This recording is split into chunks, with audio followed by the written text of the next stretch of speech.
Back in 2020, to the surprise of many, myself included, THQ Nordic released a remake for Destroy All Humans, this being a whole 15 years after the original release.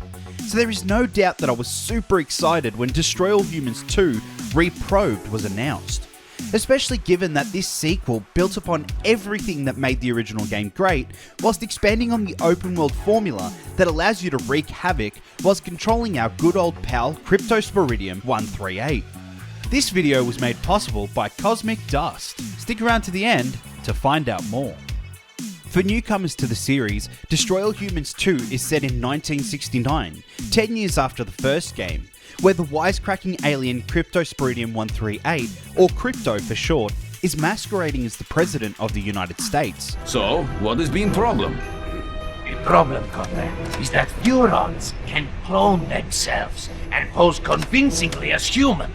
And they've used these abilities to put Cryptosporidium 138 into the White House.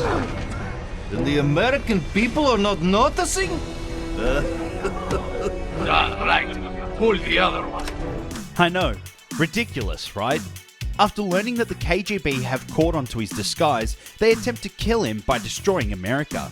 As a result, Crypto starts hunting them down all over the globe, whilst finding out that something much more dastardly is afoot. They're working from an abandoned prison island in the middle of the bay. Prison Island? The KGB are holed up in Australia?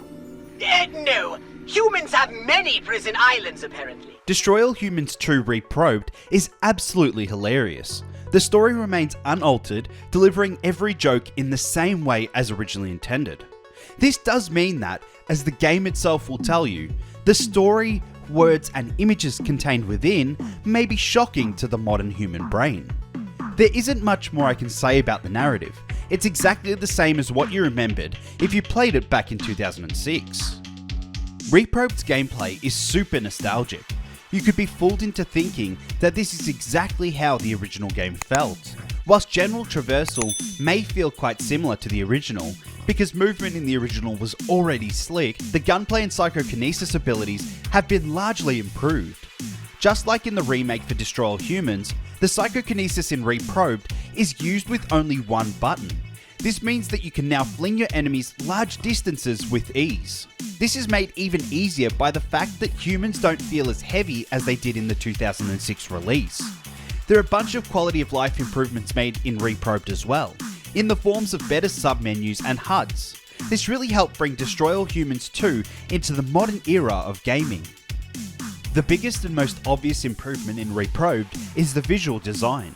Admittedly, I was originally a little concerned about this after playing the first game's remake, because despite loving it, the character models honestly looked goofy. I don't know if it was just me that thought this, but the characters' faces looked like really ugly caricatures. However, this turned out not to be the case in Reprobed. The character designs are much better, while still maintaining that somewhat cartoony visual style that works so well for the Destroy All Humans series. Co-op is still a big feature in Reprobed, which is awesome because there is nothing better than body snatching humans together with your friends or significant other. However, the co-op still seems to only be local split screen, which is a little disappointing given that online multiplayer is such a big part of gaming. Destroy All Humans 2 Reprobed is a great example of how a modern remake should be made, being really faithful to the source material whilst upgrading the visuals, mechanics and gameplay without it feeling too different. It is a great way to revisit the antics of President Crypto for fans of the series, as well as a great starting point for new players. Thanks to Cosmic Dust for sponsoring today's video.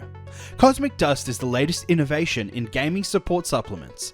Their vitamin-based power-up drink Extrasys has been made to help you get that extra stamina and focus for those long streaming sessions, whilst Flowzone has been created to help boost awareness and consciousness for those intense competitive matches. Click the link in the description and use the code TheBetaNetwork to check out their full range of gamer-friendly products. Not only will you get some awesome stuff, but you will be helping to support our channel in the process.